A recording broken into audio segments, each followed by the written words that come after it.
If you want to embed a Substack sign-up form in Squarespace the simple way, you're in the right place. In this video, I'm going to show you how to connect your Squarespace layout to your Substack subscription page so visitors can easily sign up and join your email list. This is a quick, beginner-friendly method that works great if you want a clean call to action on your site without overcomplicating the setup. And if this tutorial helps you, make sure to hit like and subscribe for more step-by-step website tips. Alright, let's get started. First, log into your Squarespace account and open the page where you want the Substack sign-up option to appear.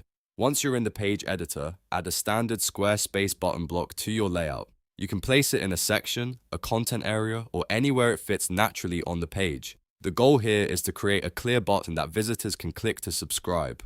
After adding the button, change the button text to something engaging and action-focused, like subscribe on Substack. You can also test other wording like join my newsletter, read on Substack, or get updates, but make sure it's clear and easy to understand. Next, go over to Substack and copy your publication's primary subscription landing link. This is the URL you want people to land on when they click the button. It may look something like http://substack.com, or it may be your specific Substack publication link.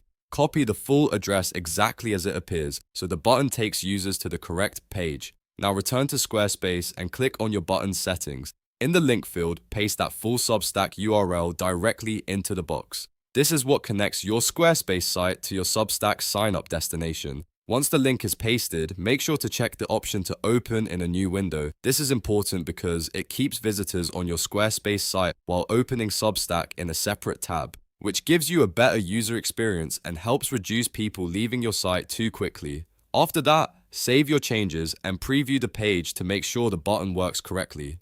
Click it once to confirm it opens the right Substack page in a new tab. If everything looks good, publish your changes so the button goes live on your website. And that's it.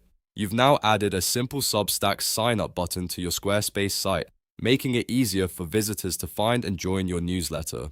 If you found this useful, don't forget to like the video, subscribe for more tutorials, and leave a comment if you want more Squarespace and Substack setup guides in the future.